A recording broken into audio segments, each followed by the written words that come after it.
साहजिकच आहे 3 एप्रिल म्हटल्यानंतर काल 2 एप्रिल होती.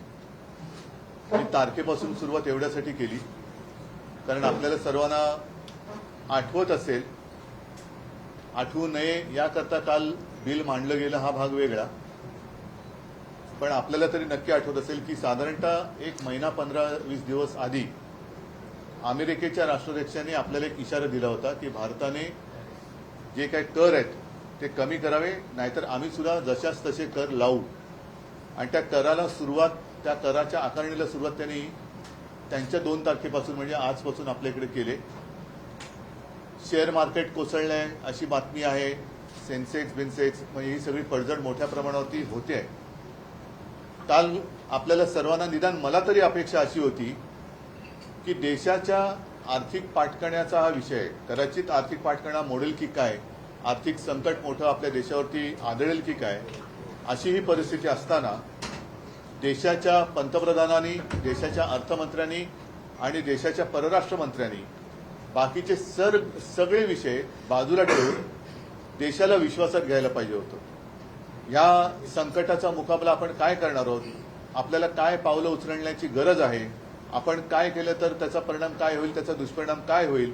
आणि अशी जर का काल त्यांनी भूमिका घेतली असती तर आणखीन एक गोष्ट सांगतो की मी जेव्हा मुख्यमंत्री होतो तेव्हा चीन घुसला होता आपल्या देशामध्ये, अरुणाचल वगैरे त्या भागामध्ये. कोरोनाचा काळ होता. माननीय पंतप्रधानांनी त्यांनी व्हिडिओ कॉन्फरन्स घेतली होती. म्हणजे ते सुद्धा तेव्हा घरी बसून काम करत होते. देशातल्या सगळ्या राज्यातल्या मुख्यमंत्र्यांना आणि प्रमुख पक्षाच्या नेत्यांना त्यांनी व्हिडिओ कॉन्फरन्सिंगद्वारे विश्वासात घेतलं होतं. आम्ही सगळ्यांनी एकमुखाने त्यांना सांगितलं होतं की आपण देशाचे पंतप्रधान आहात, आपण देशाच्या हिताचेच निर्णय घ्याल अशी आम्हाला खात्री आणि विश्वास आहे. आपण याबाबत जो काही निर्णय घ्याल त्याला आमचा पाठिंबा असेल. जर त्याच पद्धतीने हे देशासमोर येणारं आर्थिक संकट सगळ्या देशवासियांना त्यांनी सांगितलं असतं आणि सगळ्यांना विश्वासात घेऊन आपण काय पावलं उचलणार आहोत हे सांगितलं असतं तर बरं झालं असतं. आम्ही एकमुखाने एका क्षणाचीही चर्चा न करता त्यांना पाठिंबा दिला असता. दुर्दैवाने तसं झालं नाही. उलटं आता असं वाटतंय की त्याच्याकडे दुर्लक्ष व्हावं. आपण काही त्यांच्याकडे काही करू शकत नाही कारण पाकिस्तानला इशारा देऊ शकतो, चीनला देऊ शकत नाही, अमेरिका तर फार दूर राहिली. आणि मग काय करायचं, असं आहे त्याने ते जे काय करतील ते भोगत बसायचं आणि ते भोगतोय हे आपल्याला कळू द्यायचं नाही, म्हणून मग कुठेतरी वेगळे विषय काढायचे. आता हा एक खरा महत्वाचा मुद्दा. आज तरी मी अपेक्षा करतोय की आज तरी अधिवेशन सुरू आहे लोकसभेत आणि राज्यसभेत, सगळे विषय बाजूला ठेवून या आर्थिक संकटाबद्दल आपल्याला, आता पंतप्रधान मला वाटतं परदेशात गेले, परराष्ट्रमंत्री कुठे आहेत काही कल्पना नाही, अर्थमंत्र्यांनी तरी एक आवाहन केलं पाहिजे, बाकी गृहमंत्र्यांचा तर काय आनंदच आहे, पण त्यांनी देशाला शासकीय भाषेत अवगत केले पाहिजे. पण तशी अपेक्षा करणं यांच्याकडनं हे खूप, मला असं वाटतं, चुकीचं ठरेल. पण त्यांनी हे खरं करणं आज गरजेचं आहे. असो, नुकतीच ईद झालेली आहे. त्या ईदच्या वेळेला या सगळ्या लोकांनी ईदच्या मेजवान्या झोडल्यात. ईदच्या मेजवान्या झोडून ठेकर देऊन काल वक्फ बोर्डाचं बिल मांडलेलं आहे. योगायोग असा आहे की किरण रिजिजू यांनी हे बिल मांडलं. आता हे किरण रिजिजू यांनीच एकेकाळी गोमांस खाण्याचं समर्थन केलं होतं, त्यांनीच वक्फ बोर्डाच्या सुधारणेचं बिल मांडलं. हा योगायोग किंवा ठरवून आणलेला योगायोग आहे. नेमकं भारतीय जनता पक्ष करतंय काय तर हेच कोणाला कळत नाहीये. कारण कधीतरी सांगायचं औरंगजेबाची कबर खोदणार, मग त्यांची लोक कुदळ फावडी घेऊन जातात, खाण्याला सुरुवात करतात, मग वरनं आदेश द्यायचा नाही नाही नाही खोदू नका, परत माती टाका, मग परत माती टाकतात. मग मध्येच म्हणायचं मशिदीत घुसून मारणार, लोक मारायला जातात, त्यांना सांगत थांबा थांबा थांबा, ते तुमचे बाकीचे हत्यार बाजूला ठेवा, हे सौगाते मोली घेऊन जा. म्हणजे हे कळतच नाही नेमकं काय चाललेलं आहे. लोकांना लढवायचं, झुंजवायचं आणि आपण आपलं राजकारणाच्या पोळ्या त्याच्यावरती भाजायच्या, हे असे विकृत राजकारण सध्या भारतीय जनता पक्ष करते. मला काल मी साधारणतः मध्ये ही चर्चा बघत होतो. या चर्चेत वक्फ बोर्डातल्या काही सुधारणा आहेत, जरूर त्यातल्या काही चांगल्या आहेत, त्याच्याबद्दल काही वाद नाही. पण आतापर्यंतचा अनुभव असा आहे की यांचे दाखवायचे दात आणि खायचे दात हे वेगळे आहेत. गरीब मुसलमानांबद्दल त्यांनी जे बोलले त्याच्याबद्दल मी भाष्य करेनच, परंतु 370 कलम जे कलम काढलं गेलं काश्मीरमधलं, आम्ही पाठिंबा दिला त्याला. याचं कारण ज्या वेळेला तिथे जी काय अंधाधुंद एक बेबंदशाही चालू होती आणि अनेक हजारो काश्मीरी पंडित हे आपल्या देशात आपली घरं सोडून आपल्या इतर राज्यांमध्ये निर्वासितासारखं फिरत होते, तेव्हा हिंदू हृदय सम्राट शिवसेना प्रमुखांनी त्यांना महाराष्ट्रामध्ये आश्रय दिला. 370 कलम काढल्यानंतर जी एक आशा दाखवली गेली की सगळे काश्मीरी पंडित आपापल्या घरी परत जातील. आता 370 कलम काढून किती दिवस झाले, किती वर्ष झाली, त्या काश्मीरी पंडितांपैकी किती जणांना त्यांच्या जमिनी परत दिल्या गेल्या हे पहिलं त्यांनी सांगण्याची गरज आहे. म्हणजे वक्फ बोर्डाची जमीन जरूर त्याच्याबद्दल तुम्हाला काय निर्णय घ्यायचा तुम्ही घेतलाच आहे काल, पण काश्मीरी पंडितांच्या जागा तुम्ही देणार आहात की नाही परत? का त्यांना अजून त्यांच्या घरामध्ये, त्यांच्या हक्काच्या देशात, त्यांच्या राज्यामध्ये बिनधास्तपणाने जाता येत आहे? त्याचाही खुलासा गृहमंत्र्यांनी केला पाहिजे. त्याचबरोबरीने आपण पाक व्याप्त काश्मीरची जी जमीन आहे त्याच्याबद्दल काही भूमिका घेतलेली नाहीये. चीन तर मी असं ऐकलं की तो जो काय कुठला लेक आहे तो पेंगॉंग का काय काय पँगॉंग लेक, तिथला जवळपास 40,000 वर्ग किलोमीटरचा भूभाग त्यांनी व्यापलेला आहे. आपण कोणीच त्याच्याबद्दल बोलत नाहीये. ठीक आहे, वक्फ बोर्डाच्या जमिनी तुम्ही त्या ताब्यात घेणार असं दिसतंय, म्हणजेच काय की जमिनीवरती तुमचा डोळा आहे. बरं, कालची सगळ्यांची जर का भाषणं ऐकली तर मला वाटतं देशाच्या इतिहासात पहिल्या प्रथम देशाच्या संसदेत मुस्लिम समाजाचा कळवळा आणणारी भाषणं ही म्हणजे अतिशयोक्ती करायची झाली तर जिनांनाही लाजवेल अशी मुसलमानांची बाजू घेणारी भाषणं ही खुद्द अमित शहापासून त्यांच्या सर्व मित्रपक्षांनी काल केलेली आहे. मग हे बिल नेमकं मुस्लिमांच्या विरोधात आहे का मुस्लिमांच्या बाजूने आहे? जर मुस्लिमांच्या बाजूने असेल तर त्याला विरोध करणारे आम्ही हे हिंदुत्व सोडणारे कसे?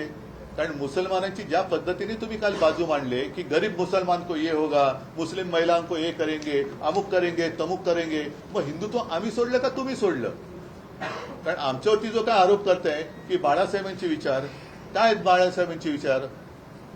95 साली जेव्हा या राज्यामध्ये सत्ता आली होती तेव्हा इथेच बीकेसीमध्ये हिंदू हृदय सम्राटांनी त्या मुस्लिम लोकांना मोठा त्यांचा जो काही इस्तेमा म्हणून उत्सव असतो तो करण्याची परवानगी दिली होती. आज तीच जागा या लोकांनी बरोबर व्यापारासाठी बुलेट ट्रेनच्या घशात घातलेली आहे. हे तुमचं हिंदुत्व आहे आणि तुम्ही आम्हाला बाळासाहेबांचे विचार शिकवणार? म्हणजे कालचे सगळे जे काय त्यांची भाषणं होती आणि सगळ्यात मला किरण रिजिजूंचं एक आश्चर्य वाटलं. अरविंद सावंत बोलल्यानंतर ते बोलले बाला साहब के आप ये थे तब हमको ऐसा लगता था.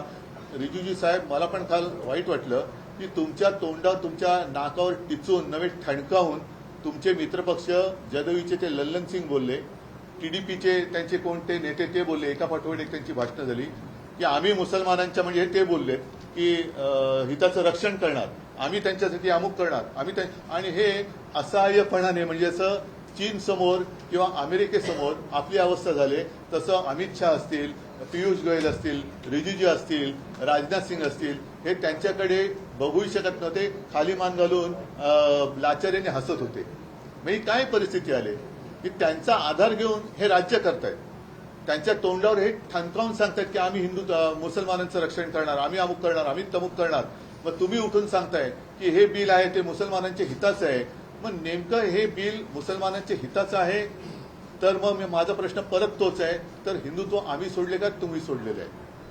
कारण आम्ही त्याच्यामध्ये काही सूचना सुचवू इच्छित होतो. जसं काल अरविंद सावंत यांनी भाषण केलं की प्रत्येक जाती धर्माचे ट्रस्ट आहेत, उद्या आमचे देवस्थानाचे मंदिरांचे काही ट्रस्ट आहेत, त्या ट्रस्टवरती जर तुम्ही गैर हिंदू मुद्दामून लादलात तर आम्ही सहन करू का? आम्ही नाही सहन करू शकत. मग तशा या वक्फ बोर्डावरती तुम्ही गैर मुस्लिमान टाकताय, तुमचा अधिकार आहेच, तो कोणी नाकारत नाहीये.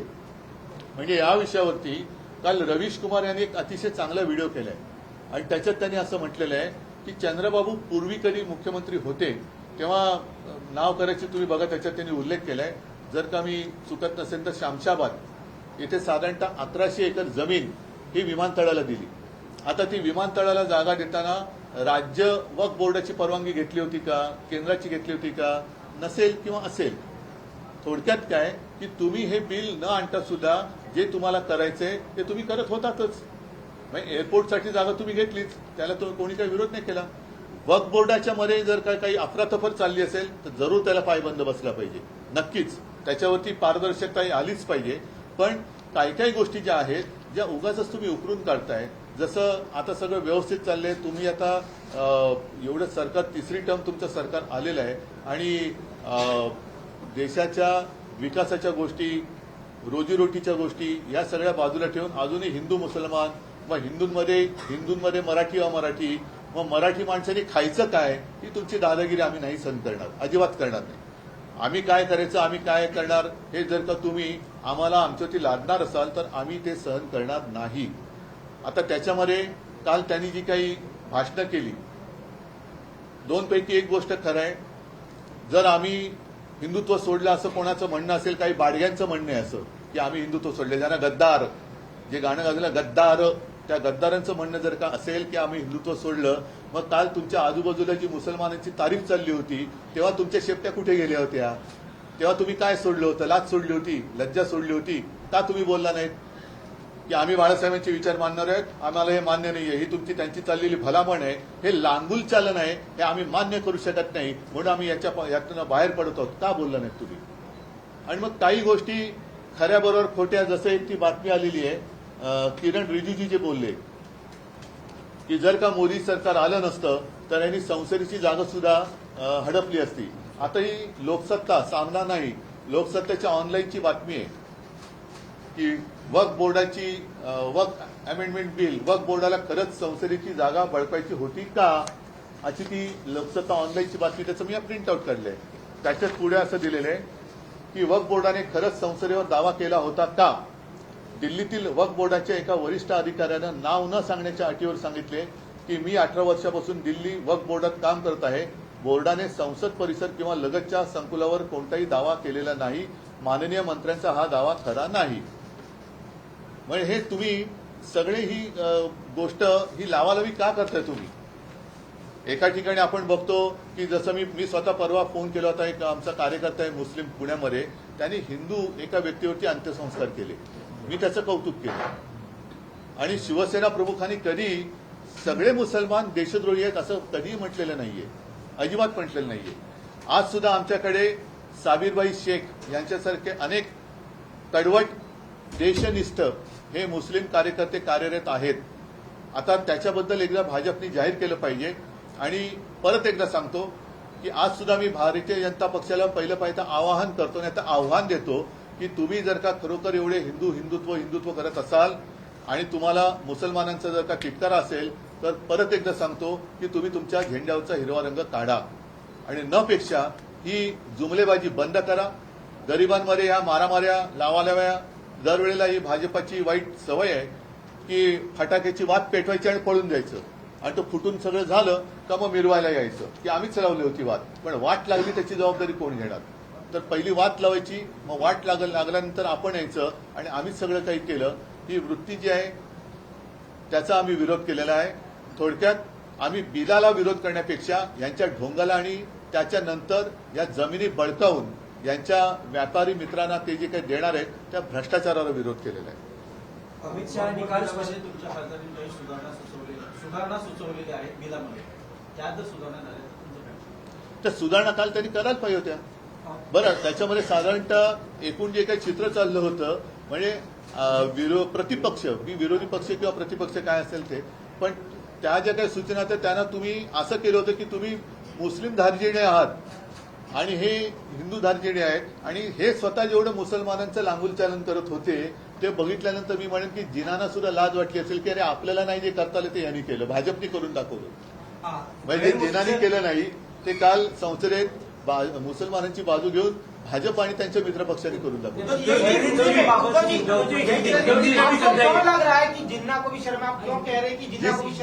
जिस तरीके से कल भाजपा के नेतागण या शीर्ष नेता या वरिष्ठ मंत्री, उसमें अमित शाह जी भी थे, किरण रिजिजू, फिर उनके जो नए नए दोस्त है टीडीपी हो या जेडीयू, जिस तरीके से उन्होंने मुस्लिम समुदाय का समर्थन किया, हम नहीं चाहते कि वो विरोध करे, लेकिन अगर आप हमें बार बार कहते हो कि आपने हिंदुत्व छोड़ा, तो कल आपने क्या छोड़ा था?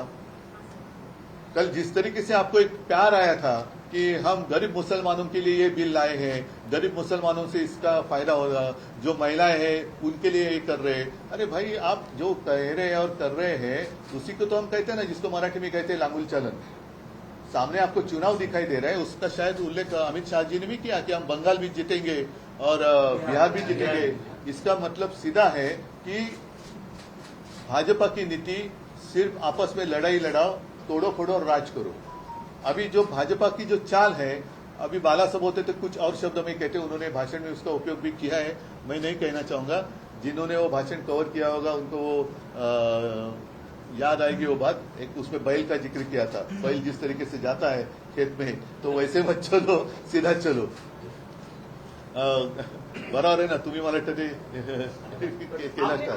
नाही, एकच मिनिट, जो कुछ मैं कह रहा था कि हमेशा वो कहते कि आपने हिंदुत्व छोड़ा, तो मुझे पहले बताइए कि इस बिल का हिंदुत्व से क्या लेना देना है? और अगर आप मुसलमानों के लिए सारी चीजें कर रहे हैं तो भाई हिंदू ने क्या आपका गुनाह किया है? कभी आप कहते हो कि औरंगजेब की कब्र खोद डालो, उनके लोग जब खोदने के लिए जाते हैं तो आरएसएस कहते नहीं नहीं नहीं नहीं, जो खोदी है उसके ऊपर मिट्टी डालो। कभी कहते कि मस्जिद में घुसकर मारेंगे, कभी कहते अरे नहीं नहीं नहीं नहीं वो बाजू में रखो, ये सौगात लेके जाओ। कभी कहते कि ये मुस्लिम जो है ऐसे वैसे, और बाद में उनके यहाँ जाकर ईद की पार्टी मनाते हो।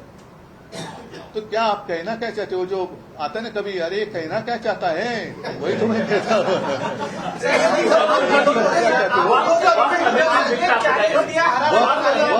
वक्त की जो बात है उसमें कुछ चीजें जरूर अच्छी है ना, मैं नहीं कहता, उसमें पारदर्शिता तो होनी चाहिए। अगर जहां भी कुछ गलत है तो गलत है, उसका समर्थन मैं या मेरी शिवसेना कभी भी नहीं करेगी। लेकिन आप जिस तरीके से वो पेश कर रहे थे, तो क्या पहले आपको भी समझ में आया है कि हम क्या कर रहे हैं? मुसलमानों के हित में कर रहे हैं कि उनके खिलाफ कर रहे हैं? ये तो पहले बताओ। और हमारा जो डर है कि आज आपने वक्फ बोर्ड की जमीन पर आपकी आंख है, हमारे जो मंदिर का ट्रस्ट है उनके पास भी काफी सारी जमीन है, क्रिश्चियन लोगों के पास जमीन है, गुरुद्वारा के पास होगी, बौद्ध विहार के पास होगी। अगर आप मुसलमानों की बात आज कर रहे हैं, कल हमारे ऊपर भी आपकी नजर आएगी। और फिर व्यापार आप करना चाहते हो तो सीधा करो, और अगर जमीन ही चाहिए तो जाओ ना, वहां चीन जहां घुस गए हैं वहां की जमीन दे दो अपने दोस्तों को। वहां की कश्मीर में जो पाकिस्तान घुस गया है वहां की जमीन आपके दोस्तों को दे दो। तो ये सिर्फ जमीन के लिए उन्होंने ये बिल लाया है, जिसका मैंने कहा ना, हमने बिल का विरोध नहीं किया है, हमने भ्रष्टाचार का विरोध किया है। हमने उनकी जो नौटंकी है उसका विरोध किया है। जिससे गरीब मुसलमान या गरीब हिंदुत्व का तो कोई लेना देना नहीं है। इससे हिंदुओं को क्या फायदा होने वाला है? उल्टा डर ये है, जो बात हमने कही कल, अरविंद सावंत जी हमारे सांसद है, उन्होंने बात कही कि हमारे शंकराचार्य जी है जिन्होंने कहा, आरोप लगाया कि केदारनाथ मंदिर से 300 किलो या कुछ ज्यादा ही सोना गायब हो गया। कुछ किसी ने बात की, हाँ। फिर हमारे पद्मनाभ स्वामी मंदिर का उन्होंने खजाना खोला, विरोध किया, फिर रुक गए। तो ये ऐसी सारी बातें वो करने लगे, तो कौन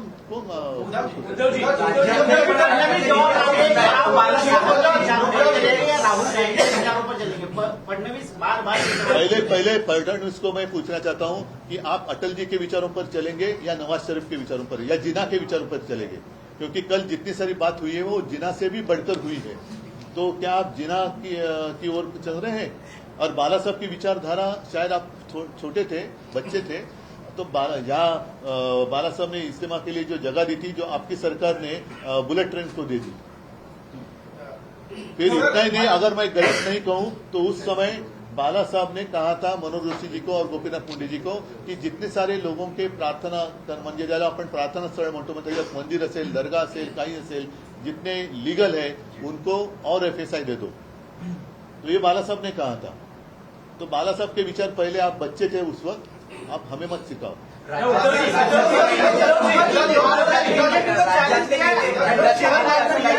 आपण एका राज्यातले शिंदे गटाचे आणि भाजपचे नेते असं गद्दार लोक आपले एसनशी आपले काही खासदार काही नाराज आहेत, त्यांना समर्थनार्थ जाऊ दे एसनशी।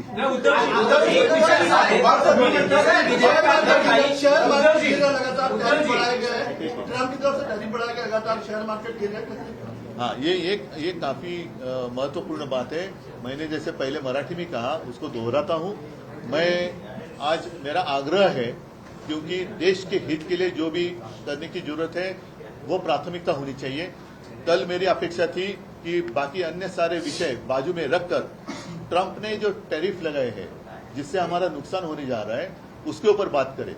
कल की पूरी चर्चा के दौरान पता नहीं शायद अर्थमंत्री थी या नहीं थी, परराष्ट्र मंत्री दिखाई दिए या नहीं दिए, प्रधानमंत्री थे या नहीं थे, लेकिन आज बाकी सारे विषय बाजू में रखकर आज राज्यसभा और लोकसभा में ये जो संकट हमारे ऊपर मंडरा रहा है उसके लिए हम क्या करने जा रहे हैं, क्या करना चाहिए, सबको अवगत करना चाहिए। और मैं भरोसा विश्वास दिलाता हूं कि देश के हित के लिए अगर आप कुछ वहां करना चाहते हो कि नहीं अमेरिका ने ऐसे किया तो हमें ये करना पड़ेगा, तो हम उसका समर्थन करेंगे, लेकिन ये करो, ये देश के हित के लिए। और अब वो जो उन्होंने टैक्स लगाया है, टैरिफ लगाया है, वो हिंदू मुस्लिम नहीं जानता, वो अपने देश के ऊपर लगाया है, तो नुकसान तो सभी का होने वाला है। तो उसके ऊपर चर्चा करो, बहस की चर्चा करो। आपने वक्फ को लेकर जैसे आपने कहा है कि कुछ चीजों में आप जो है क्लियर है कि हाँ ठीक है, कई चीजों में मुसलमानों को जो सबसे ज्यादा मुखालफत या विरोध रहा है वो ये रहा है कि कलेक्टर को अपॉइंट किया जाएगा तो इनडायरेक्टली ये चीजें सरकार के अंदर में आ जाएगी। आप इस चीज के फेवर में है या विरोध में है? क्या वक्फ सुनो, की मिल्कियत का नहीं, मेरी कंट्रोलिंग सरकार के हाथ में होगा? एक बात जरूर कि उसमें ट्रांसपेरेंसी होनी चाहिए, वो मुस्लिम लोग भी उसको मना नहीं कर रहे, लेकिन कलेक्टर किसके अंडर रहेगा? क्या उसको डिसीजन लेने की आजादी रहेगी?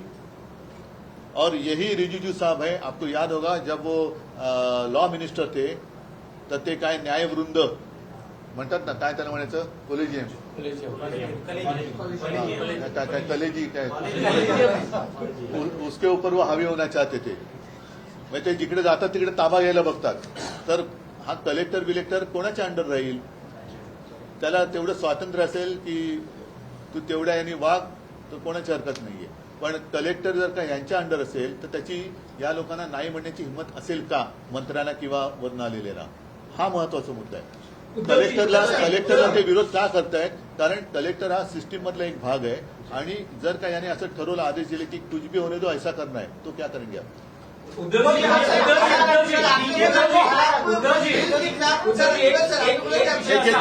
तुम्ही असं म्हणालात की विधेयकात अनेक काही गोष्टी चांगल्याही आहेत, काही गोष्टी सुधारणा तुमच्या खासदारांनी सुचवल्या होत्या, तर आज तुम्ही एनडीए मध्ये नाही आहात, तर तुम्ही इंडिया अलायन्स मध्ये आहात, त्यामुळे नाईलाजास्तव तुम्हाला या विधेयकाला विरोध करावा लागतोय। नाही नाही, असं नाहीये। बघा, मी उगाच कोणाचं अंधपणाने समर्थन किंवा विरोध करणाऱ्यातला नाहीये की काँग्रेसचा दबाव आहे, अजिबात नाहीये, भाजपचा दबाव आहे, अजिबात नाहीये।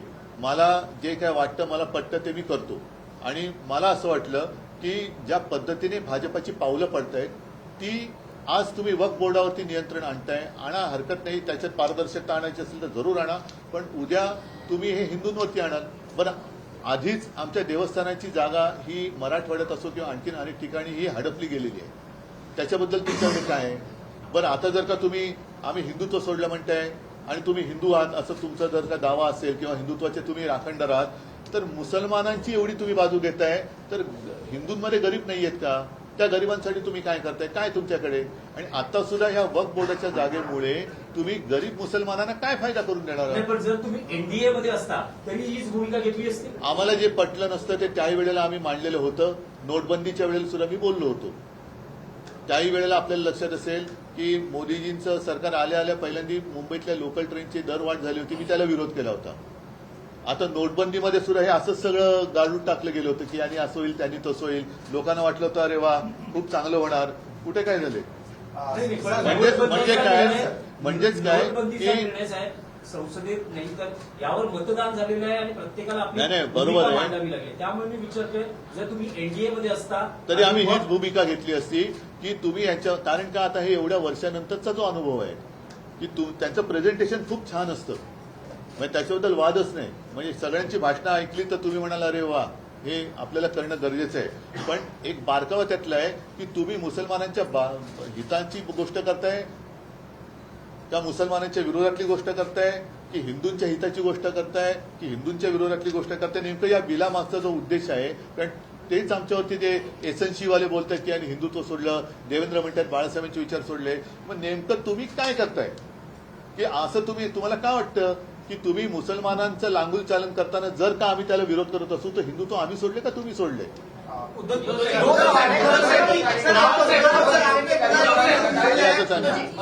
आपने बोला कि आप बिल का सपोर्ट कर रहे हैं, आपने बोला कि आप बिल का सपोर्ट करते हैं लेकिन भ्रष्टाचार का सपोर्ट नहीं कर रहे हैं। सुनो, आप बिल का serious type के हैं। नहीं, मैंने क्या कहा, बिल का सपोर्ट नहीं कहा मैंने कहा मैंने बिल का ही विरोध नहीं किया मैंने इनका जो ढोंग है, नौटंकी है और भ्रष्टाचार है उसका मैंने विरोध किया है, लेकिन उसमें जरूर कुछ अच्छी चीजें हैं, लेकिन और हमारी या अन्य पक्षों की सूचनाएं ले लेते तो इतने विवाद करने की आवश्यकता ना होती। सबका साथ चाहिए था ना, तो सबका साथ आपने क्यों नहीं लिया? और आपने पहले शब्द से ऐसी शुरुआत किया कि हम हैं आपकी दुश्मनी है। जिस तरीके से उनका एक तौर तरीका था, मतलब एक तरीके से वो मुस्लिम लोगों को पूरा ललचा रहे थे, लेकिन हमको ऐसे कटोरे में इसमें खड़े कर रहे थे। महाराष्ट्रामध्ये विधानसभेमध्ये हिंदुत्वाचंच कार्ड चालताना दिसलं. आगामी पण आता स्थानिक स्वराज्य संस्थेच्या नाही पण आता एवढ्यात निवडणुका होतील असं मला नाही वाटत. नाही, पण महापालिका निवडणुकीमध्ये तुमच्या या म्हणजेच काय? हिंदुत्व आणि मतदार तुमच्या नाही, अजिबात नाही होणार. फायदा होईल की नुकसान होईल? कारण मी- का भाजप नेहमी हिंदुत्वाची भूमिका घेऊन आले. पण यावेळेला भाजपने मुसलमानांची बाजू घेतलेली आहे, हेच तर मी सांगतोय. यावेळेला मुसलमानांची बाजू ही भाजपनी घेतली आणि म्हणून जिनांना लाजवेल अशी भाषणं काल भाजप आणि त्यांच्या मित्रपक्षांनी केलेत. त्याच्यामुळे आता हिंदूंनी जागा व्हायला पाहिजे की अरे आपण यांना निवडून दिलं, पण हे मुसलमानांची बाजू घेत आहेत. कधीतरी रामनवमीला राम मंदिर किंवा हिंदू वस्तींमध्ये यांनी काही वाटलंय का? हनुमान जयंतीला वाटले का? होळीच्या वेळेला काय पुरणपोळ्या वाटल्यात का? मग सौगात हे मोदी वाटताय, ही कोणाची बाजू आहे? म्हणजे सगळेच ना बरोबर त्या वेळेपुरते पाहिजेत. आणि काल त्यांच्या तोंडावर ठणकावून मी परत सांगतोय की कोणाची हिंमत नाही झाली, त्यांनी तोंडावर ठणकावून सांगितली जदयू आणि त्या टीडीपीवाल्यांनी की ते मुसलमानांचे तारणहार आहेत, आम्ही त्यांच्या हक्काचं रक्षण करू. कोणाची एकाची हिंमत नाही झाली की असं बोलू नका, हे नाही चालणार, आम्ही हिंदू आहोत. विधेयकाला विरोध केलेला आहे. तुमच्या पक्षाच्या कार्यकर्त्यांना ही भूमिका पटेल का? पटेल का म्हणजे पटलेलीच आहे. याचं कारण असं की आमची भूमिका आहे स्वच्छ आणि स्पष्ट आहे. एक तर पहिली गोष्ट, या बिलाचा हिंदुत्वाशी काडीचा संबंध नाहीये. दुसरी गोष्ट, ज्या पद्धतीने काल परत एकदा सांगतो, अमित शहांसह किरण रिजिजूंसह सगळ्यांनी मुसलमानांचं लांगुलचालन केलेलं आहे आणि केवळ हे कसं आम्ही मुसलमानांच्या हिताचं आहे हे मांडतो आहोत, हे दाखवल्यामुळे आता हिंदूंची सुद्धा डोळे उघडलेत की अरे हे आपला सुद्धा वापर करून घेत आहेत. त्याच्यानंतर यांची ती जी वेडीवाकडी चालते, कधी कबर फोडायची, कधी त्याच्यावर माती टाकायची, कधी मशिदीत घुसायची भाषा करायची, तर कधी त्याच मशिदीमध्ये त्याच लोकांना भेटी घेऊन पाठवायचं, कधी इफ्तार पार्ट्यांना जायचं, कधी गोमांस हे करता म्हणून मारायचं, कधी मॉब लिंचिंग करायचं, पुन्हा त्यांच्याचकडे जेवायला जायचं. हे सगळे जे चालले ना यांची धरसोड वृत्ती ही आता हिंदूंना सुद्धा कळलेली आहे. म्हणून आता हिंदू हा जागा झालेला आहे. त्याच्यामुळे तुम्ही जे म्हणता ना की उद्या कुठेही निवडणूक झाली तर भाजपला भारी पडणार. किसानों की कर्जमाफी को लेकर जो है महायुति को कांग्रेस ने कहा है कि उनको गजनी सिंड्रोम हो गया, डाउन सिंड्रोम की तरह, ये भूल गए हैं जो वादे थे. और उसके पहले अगर की बुआई से पहले अगर ये कर्जमाफी का जो वादा उन्होंने किया था नहीं करेंगे. नहीं, ये अलग विषय हम बात कर सकते हैं. और यही विषय पर जो आपने अभी सवाल पूछा, काफी सारी बातें हो सकती है. जो मैंने आज की प्रेस ले ली है कि इनका दिखावा अच्छा होता है, प्रेजेंटेशन बहुत ही बढ़िया होता है, लेकिन अंदर जब मतलब पिक्चर का ट्रेलर बहुत अच्छा होता है, लेकिन पिक्चर बहुत डरावना होता है. और कल जो उन्होंने दावे किए कि काफी सारे मुस्लिम लोगों ने हमें पत्र दिए, उसका समर्थन किया, आज परत हा लोकसत्तेतलीच बातमी आहे की नक्षलवाद्यांच्या शांती प्रस्ताव पत्रकाने चर्चेला उधाण. आता केंद्र सरकारने कारवाई थांबवून चर्चा करण्याचे आवाहन नक्षलवाद्यांनी केले आहे. मात्र पत्राच्या सत्यतेवरही प्रश्न उपस्थित होत आहेत. हे असं सगळं ह्या गोष्टी चाललेल्या आहेत आणि ह्याच्यामध्ये आम्ही हिंदू वेड्यासारखे त्यांच्या मागे धावतोय की काहीतरी आमचं होईल. काहीच होत नाहीये. घरदारं उद्ध्वस्त होत आहेत. कोणाला रोजीरोटी मिळत नाहीये, नोकरी धंदा मिळत नाहीये. नुसतं ह्यांनी सांगायचं एकदा कधी धर्मयुद्धाची भाषा करायची आणि परत मी सांगतो परत जाऊन मिठ्या मारायच्या. म्हणजे हे म्हणतील तसं हे हिंदुत्व नाहीये आणि हिंदूंना कळले.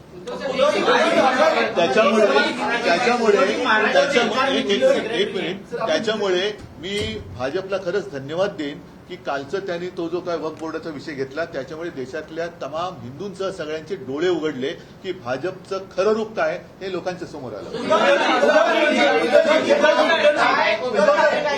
बीजेपी को अपना हरा झंडा निकालना चाहिए. हरा झंडा नहीं, झंडे का अगर वो हिंदुत्ववादी है और हमारे ऊपर जो आरोप लगाते हैं कि आपने हिंदुत्व को छोड़ा, तो आपको अगर इतनी नफरत है तो आप हरा कलर निकालो ना. महाराष्ट्र सरकार ने एक आदेश निकाला है जिसमें कहा गया है कि कोई भी फाइल हो वो अजीत पवार से लेकर एकनाथ शिंदे की तरफ से ऊपर सीएम तक जाएगी. क्या इस सरकार को खुद ही के एलाइज पर विश्वास नहीं है, जहां पर एक ये इस तरह का जो माहौल है, जो नाराजगी की बात ये है? रही अपनी यहाँ की बात. लेकिन मैं और एक बार बात दोहराऊंगा कि कल जिस तरीके से उन्होंने उनकी जो अलायंस की पार्टी है आरजेडी या जेडीयू और टीडीपी, और जिस तरीके से उन्होंने सीना तान कर कहा कि वो मुसलमान की हित की रक्षा करेंगे, कोई एक की भी हिम्मत नहीं हुई, ना अमित शाह की हुई, ना राजनाथ जी की हुई कि उन्होंने कहा था कि ऐसे नहीं कहना चाहिए, हम ये हिंदुत्व के खिलाफ है, चुप बैठो. नहीं कह सके क्योंकि वो लाचार है. उनकी जरूरत, उनकी सहायता लेके वो सरकार चला रहे. वो क्या हमें हिंदुत्व सिखाएंगे? आता हा एकच मुद्दा आहे. हा 1914 आपला 2014 ज्या वेळेला आम्ही हिंदूच होतो आणि युती भाजपने तोडली होती, आम्ही नव्हती युती तोडली, आणि तेव्हा स्वतंत्र भाजपाचा हा स्वतंत्र फेकूनामा होता, नाही काय जाहीरनामा होता, त्याचं हे कव्हर आहे, त्याच्यामध्ये हे वाक्य आहे. ह्या वाक्याचा अर्थ कोणीतरी मला माहिती आहे, आता तुम्ही हास्यजत्रा बघत असेल तर ते आहे ना, सुमारे चौघ कोई मुझको मुझे कान में आकर ऐसा करके बता. तर या शब्दाचं हे मुस्लिम धार्जिणे हिंदू धार्जिणे कोणाचे आहे? त्यांनी सामाजिक न्याय या सदरात म्हटलेलं आहे की वक्फ बोर्डाच्या जमिनींवर घुसखोरी करणाऱ्यांवर कारवाई करून या जमिनी परत करणार. ज्या प्रकरणात न्यायालयाने बोर्डाच्या बाजूने निर्णय दिले आहेत त्याची काटेकोरपणे अंमलबजावणी करणार. आता त्या भारतीय जनता पक्षाचा जाहीरनामा आहे. फडणवीसांना विचारा, हे कोणाच्या पावलावर पाऊल टाकून तुम्ही वचन दिलं होतं, जिनाच्या की अटलजींच्या? हे मोहम्मद अली जिनाच्या पावलावर पाऊल टाकून तुम्ही वचन दिलं होतं की अटलजींच्या पावलावर पाऊल ठेवून, का मोदींच्या नवाज शरीफचा केक खाल्ल्यानंतरचं पाऊल आहे?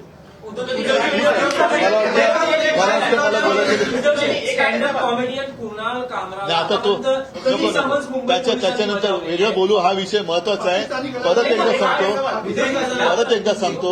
परत एकदा सांगतो की कालच्या वक्फ बोर्डाच्या चर्चेवरनं भाजपचं खरं रूप हे देशातल्या जनतेला कळलेलं आहे.